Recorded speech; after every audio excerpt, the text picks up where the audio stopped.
Seeing your teacher in public is the most scary thing that can happen to you as a student, because teachers are not supposed to exist outside of school. So what if I told you that one day I saw my teacher out in the wild, but this happened to be one that I actually liked. So I thought I should go up to him and say hi. But the moment he saw me, he turned the other way and left as quickly as possible. Now at first, I didn't understand why, but once I figured out the whole story, you'll never believe why he was trying so hard to avoid me. But first, let me give you some background on this teacher. Mr. Johnson, which wasn't his real name, but once you find out what he did in this video, you'll understand why I don't want to use his actual name. But anyways, he was hands down my favorite teacher. This guy wasn't just your typical boring history teacher who reads straight from a textbook. He actually made class fun, and more importantly, he treated the students like friends. While other teachers would just ignore you unless you were causing problems, Mr. Johnson cared about all his students, even to the point where he would invite us to eat lunch in his classroom. He was the one teacher who genuinely seemed to care how we were doing outside of class too. Like, I knew some kids whose own parents didn't even care about them that much. He literally felt like a cool uncle, but everything changed after that day that I saw him in public. It was a Saturday evening when I went to go watch a Dodgers baseball game with my family. So we're at the game just watching, thinking about how I could have been the one on that field if I didn't have the hand-eye coordination of a donkey, when suddenly I spot a familiar face a few sections over from where I'm sitting. Who was it? None other than Mr. Johnson and a girl who I assumed was his wife. At first when I saw him,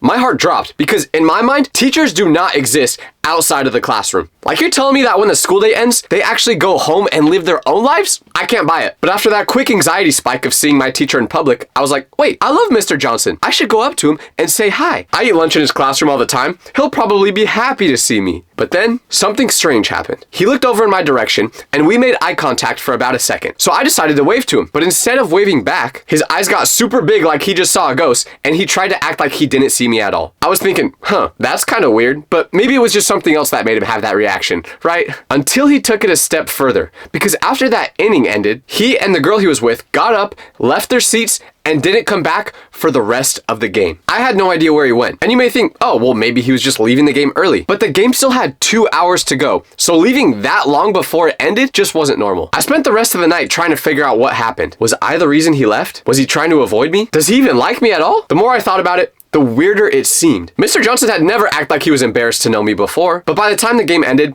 I convinced myself that I was just overthinking everything. Maybe he really didn't see me. Maybe he left early because he wasn't feeling well. There was no way to find out exactly why he had the reaction he did, so I thought there's only one way to figure this out. Just ask him for myself when I get back to school on Monday. But when I went back to school that next week, things got weird because I walked into Mr. Johnson's first period history class expecting everything to be normal. But instead of him saying hi to me, or at least acknowledging me like he usually did when I would walk through the door, this time I got absolutely nothing. I walked in, made eye contact with him, and gave him my usual nod. But when he saw that it was me, he looked right through me like I was invisible. At first I was thinking maybe he just had a rough morning or he was dealing with something stressful, so I didn't think too much of it. But then class started, and things got even more weird super fast. I'm usually pretty talkative in this class because it's the only time I can yap where people are forced to listen. So when he asked a question about the Revolutionary War, I shot my hand up super quick, ready to answer. But he looked directly at me, paused for a second, and then called on the girl in front of me who didn't even have her hand raised. Okay, maybe he just wanted the girl in front of me to participate in class. No biggie. So I tried raising my hand again a few minutes later when he asked another question. But same thing happened. I raise my hand, we make eye contact, and then he calls on someone else who doesn't even have their hand raised. By the third time this happened, I knew something was up. Even other students in class were starting to notice because I was usually the go-to guy for answers. History was literally the only class I enjoyed outside of PE, so I would always be active in it. But the real punch to the gut came halfway through class. I pulled my phone out for literally 2 seconds just to check the time because the clock in class was broken. But when Mr. Johnson saw that, he stopped mid-sentence and called me out in front of the whole class. Tyler, put that phone away. You know better than that. This was confusing because he had seen me check my phone pretty much every day and he never said anything about it. He was usually pretty chill about stuff like that as long as you weren't disrupting class. But this time, it was different. The whole room went quiet and I could feel everyone staring at me. I mumbled an apology to Mr. Johnson and quickly put my phone back into my backpack. But I was completely confused. This was not the Mr. Johnson that I knew at all. So after class, I tried to approach him to just see what was going on with him. But when I walked up to his desk, he would barely look up from his papers. What do you need, Tyler? I really wanted to ask about seeing him in public, but I was too scared to at this point, so I just said something else. I just wanted to clarify about the assignment we have. It's all explained in the handout. You should have everything you need in there. Okay, but I was just wondering if... Tyler, I'm busy right now. Go figure it out. And then he turned his back to me and started writing something on the whiteboard. When he did this, I was completely stunned. The same teacher who would talk to me for as long as I wanted after class was now acting like I didn't even exist. And I knew that it couldn't just be a coincidence that he started treating me differently after I saw him in public. But I couldn't figure out why. Over the next few days, the pattern continued. It even got to the point where he wouldn't allow me to eat lunch in his room anymore. And when I'd raise my hand in class, he'd look right past me. When I tried to make conversation with him, he'd give me one-word answers and then find an excuse to move on from the interaction. But the worst part was my grades started slipping from this. I was used to having his help in class, so when it suddenly disappeared, I started to struggle. And when that happened, I knew I couldn't just let this keep going on. I had to figure out why he was being so weird that day at the baseball game. And I only had one idea to figure out how. It wasn't a good idea, and it was one that I was really scared to do, but it was all I had. The idea was to casually bring up the baseball game and see how he reacted. I wouldn't ask him about the specific game I saw him at. I would just bring up baseball as a conversation starter. So after class one day, I lingered around waiting for everyone else to leave. And then I said to him, "Hey, Mr. Johnson, did you catch the Dodgers game last night?" The expression on his face immediately changed. His whole body tensed up, and he got this nervous look in his eyes like I just asked him about his deepest, darkest secrets. And then he went, I haven't really been following baseball this season. Your next class is about to start though. You should get going. But here's the thing. I knew for a fact that wasn't true. We'd talk about baseball before. I clearly saw him at the game the other week. So why was he lying? So then I was like, okay, I've only got one option left. I just have to address the elephant in the room. Oh, I just figured you were still following baseball because I think I saw you at the game last week. But he just cuts me off again and goes, "Tyler, you need to get to your next class now." I backed off immediately. I wasn't going to ask him any more questions because it was clear he was not in the mood to respond. His reaction confirmed that I definitely saw him at the game. And more importantly, he was definitely trying to hide something about it. But what was he trying to hide? And why would he care if I saw him there? And here's the thing that made this whole situation really confusing. He only changed the way he treated me. Like he was still this nice, chill teacher to all the other students. But the moment I tried interacting with him, he'd start acting like the principal from Matilda. The more I thought about it, the more I realized I was stuck. There was no safe way to figure out what happened without potentially making my grades even worse. But a few weeks later, something happened that changed the whole situation. Because our school made it to the playoffs for football, which I'm gonna be honest, was pretty surprising because our team was trash. I hope no one from that team is watching this because you were all nice guys, but we were not good, let's be real. But since we were actually in the playoffs somehow for the first time in a while, everyone at school was excited. There was this big buzz around campus. Even the teachers were talking about it, saying that they would be at the game. You see where I'm going with this? Well, if you don't, what I'm saying is that in my mind, I thought this football game would be a good opportunity to see Mr. Johnson outside of school again. And maybe he would be different from how he'd been treating me in school. This video is sponsored by ZocDoc. So the other night, I'm lying in bed, doom scrolling at like 1:47 a.m. when suddenly my left eyelid starts twitching. My immediate reaction is to quickly search online what's happening to me. And within 5 minutes, based off everything the internet told me, I thought I was going blind. And the worst part was, the doctor's offices are closed. So even if I wanted to get real answers, I can't. I was just stuck spiraling, reading medical advice from people who probably didn't even go to school to be doctors. That's exactly when I started using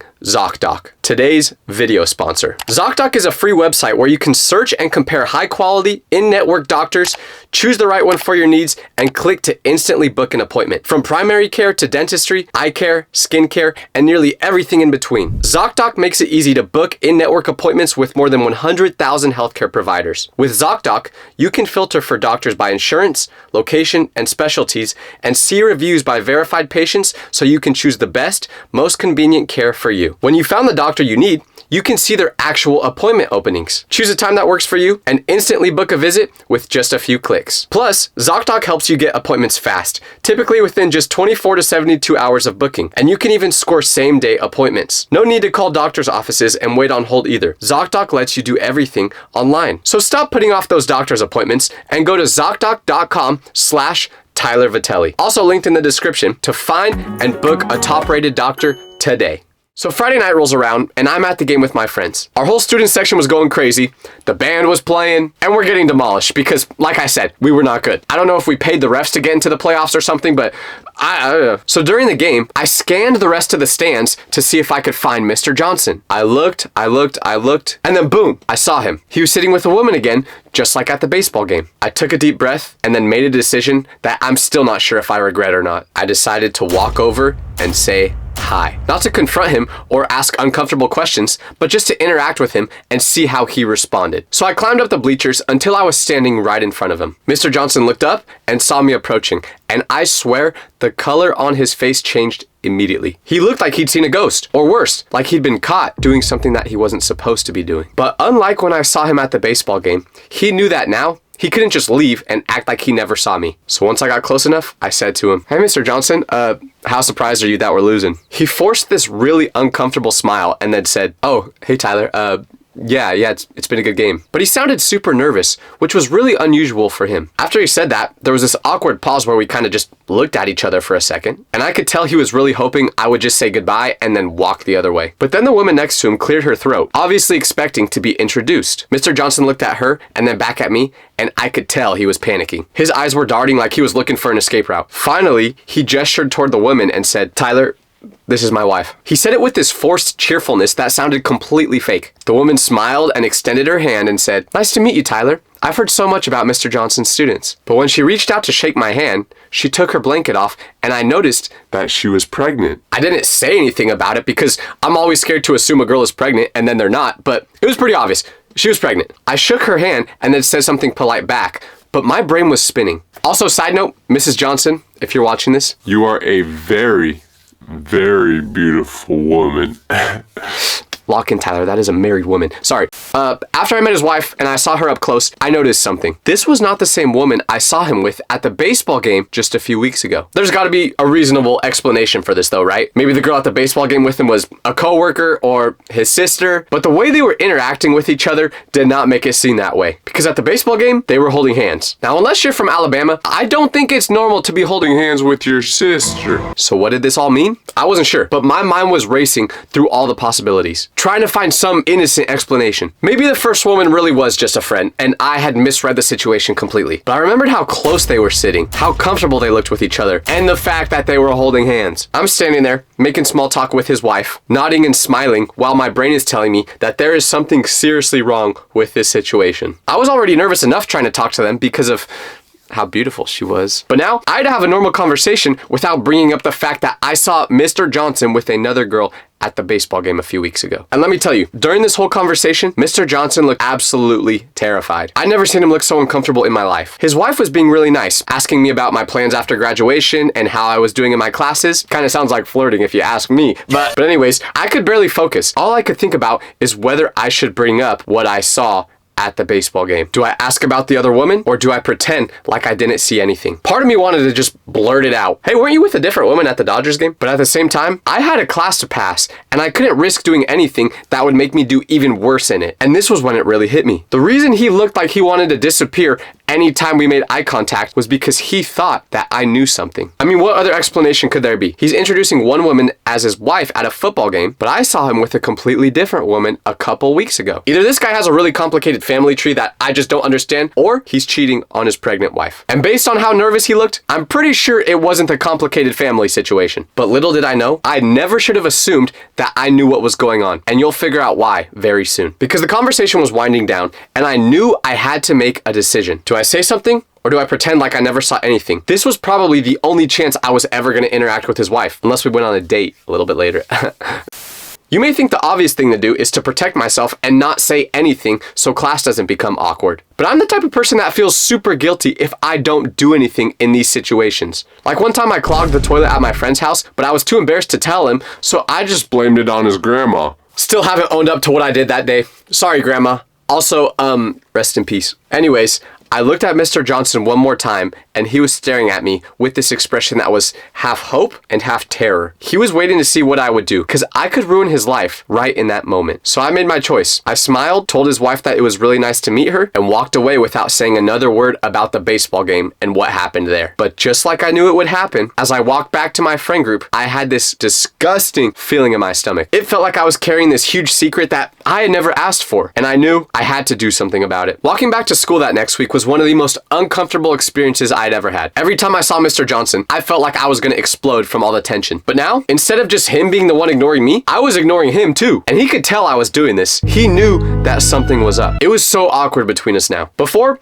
he was just ignoring me and giving me the cold shoulder. But now, I could tell there was this layer of fear. anytime he saw me. Like he'd seen me come down the hallway and literally change directions to go the exact opposite way. If we ended up in the same area, we would both make excuses to why we had to leave. This was driving me absolutely crazy. I couldn't take this anymore, and I wanted answers. I felt like I was on the Mari show waiting to find out the truth about the situation. So I had to do something to make myself stop going crazy. But what would be the best way to go about this? I couldn't just go up to Mr. Johnson and say, "Yo, did you cheat on your pregnant wife?" But I also couldn't just pretend like nothing happened because my brain would not let it go. I started thinking about all the different ways I could solve this without getting myself into trouble. Maybe I could casually ask other teachers if they knew anything about his personal life. But that seemed too risky. I wasn't tight with any other teachers like that, so it would seem really sketchy if I just went up to one of them and said, "Hey, Mrs. Garcia, do you know anything about Mr. Johnson getting a little too close with women that aren't his wife?" Like they'd be looking at me like an FBI agent trying to blend in if I said that. I couldn't find anything out on his social media because, like I said, his profiles were private. Plus, even if I could see his social media profiles, what was I looking for? Pictures of him with other women? Don't think he was that dumb. There was literally no way to safely investigate the situation without potentially making it worse for him, or especially for me. I was carrying around this huge secret, but I had no way to confirm if it was actually true or not. But also, part of me was wondering if I even wanted to know the truth. Like, what would I do with that information if I had it? Was I going to confront him? Tell his wife? How would I even do that? So I made the decision that I just have to let it go. I'm probably never going to get answers about the situation, and I was going to try to move on with my life. That seemed like the only option. But sometimes you can't stop fate. Because fast forward to the beginning of the next school year, when Mr. Johnson was no longer my teacher, and something happened that made everything else make sense. I was hanging out with some friends before our first class, and it was at this point when I overheard two teachers talking to each other. Teachers are always yapping about nonsense, so I wasn't really paying attention until I heard one of them mention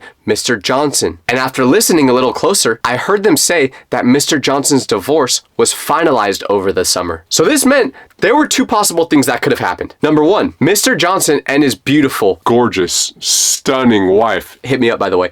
But anyways, they were in the middle of getting a divorce and seeing other people when I saw him at the baseball game. Or number two, the reason they ever got a divorce in the first place was because his wife found out about the girl that he took to the baseball game. And what was the truth? I never found out. So based off all the information I said, I want you guys to tell me exactly what you think happened.